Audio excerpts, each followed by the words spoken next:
Hey everybody, Tag Life Done Free. Hey, I thought I would share a little project that I did this weekend with you guys. I've been working out in the shop, and which has been wonderful because I love being out in there. I don't get to spend any time out there at all. But through the process of working on the shop, I ended up with a bunch of scrap material left over. And then also, I've been pouring some footings and pouring some concrete out here, and so I always need somewhere to put some extra concrete. So I'm going to take some scrap material, and I'm going to take some excess concrete, and I'm going to make B something special. So anyway, if you're interested in what I'm going to build out of scrap for B, come on, let's check it out.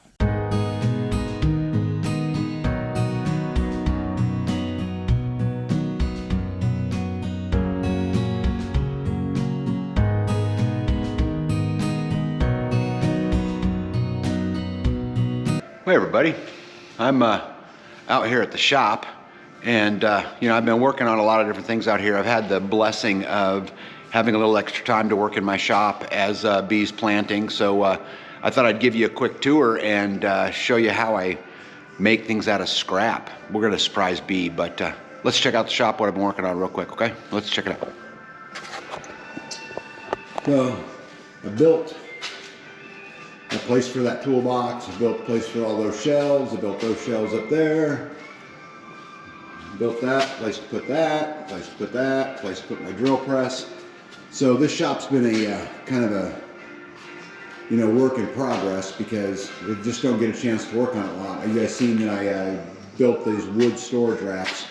Although I've already outgrown it, I need some more. I might put some back in that corner, but we'll figure it out. But anyway, let me show you what I got going on here.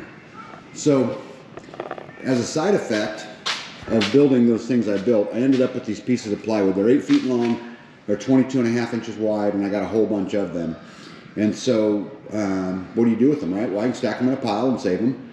But I want to surprise B, so I'm going to build her something really, really cool. I'm going to work on taking this plywood and making a concrete raised planting bed.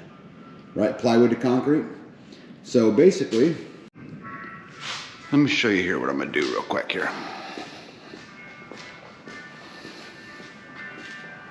Let me get my handy dandy dry erase marker here. So basically, what I'm going to do is I'm going to build her a raised planting bed. It's basically a big cube, right? And then inside we're going to build another wall, right? That will come down. And then what I'm going to do is we're going to pour concrete inside these molds. And then we'll be able to lift this up with a skid steer, right? And take it wherever she wants, and she'll be able to fill this section inside here, right? With dirt. And she'll be able to, to grow. And it'll be pretty cool. So basically what I'm gonna do is I'm gonna take these 2x6s, right? And I'm gonna screw them level to the bottom here, okay? I'm gonna put one on the top and one on the bottom, and I'll probably put some braces in the middle. But one thing I want to make sure to show you, on the outside walls, you want to make sure we leave these 2x6s overhanging a little bit, because what it does, it allows me to be able to attach, because remember, this thing's got to be able to come apart, and I'm not going to have access to any of the inside because of the concrete, so I won't be able to pull the screws. So we've got to kind of build the negative space, if that makes sense.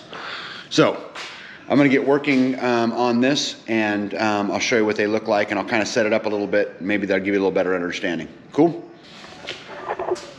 All right, so you see I built both sides. These are the outside boxes. Remember I told you I was going to overhang them so that I had something to attach to? Right, so this is going to be the basic size right here, right, of the outside. Now remember, it's not the finished product, it's the outside, because you're building to the negative spaces. Right, so now I need to build another cube on the inside, attach the sides, and off we go. You see? Just a 2x6 on top and a 2x6 on the bottom.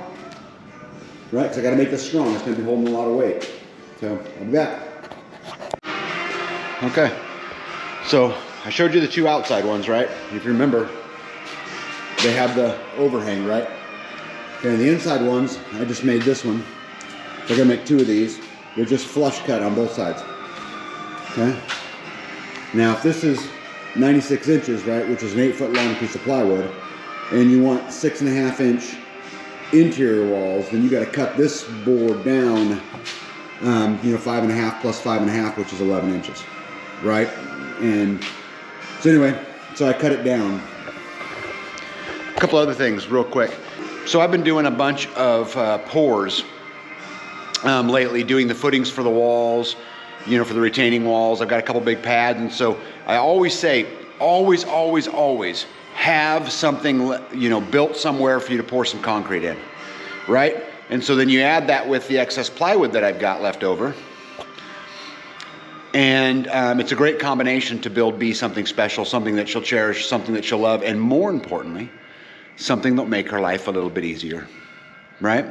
I'm gonna go ahead and get the other one of these built, the interior one. I'll get them kind of stood up, and then I'll show you what it looks like. So, as I was building this other inner piece, I'm using scrap material for everything. So even the 2x6s I'm using are leftover. They've got concrete on them. They've been from pours. They've been the stuff that's twisted.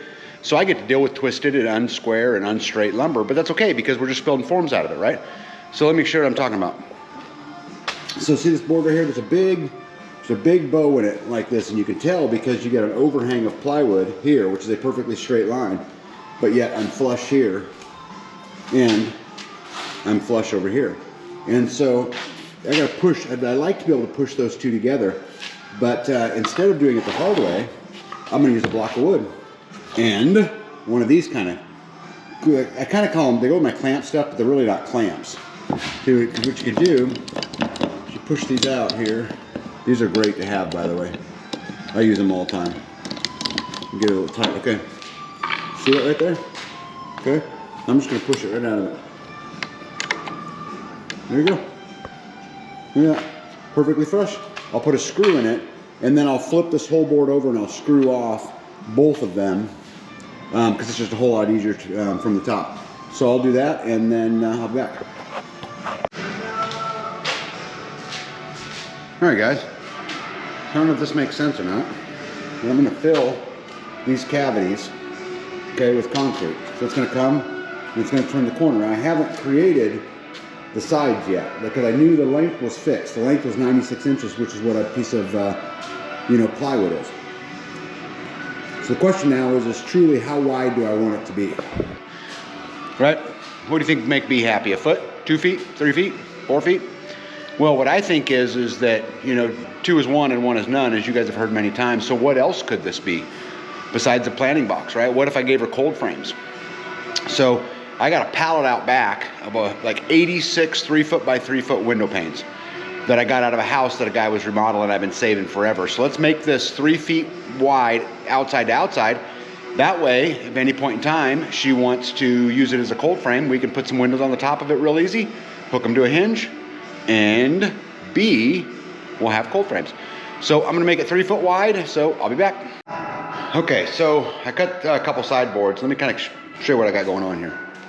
So, all right, I got this board right here, and this board here is going to go up here, right, which is going to create the cube. But I wanted to show you a little pointer real quick first.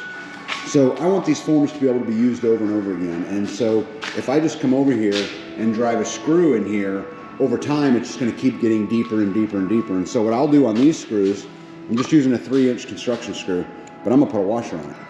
Because that washer will stop it from being sucked down into that wood too much, which will extend the life of my form. So one of the challenges building with scrap lumber, like see this board right here? Look at this big old crack in it.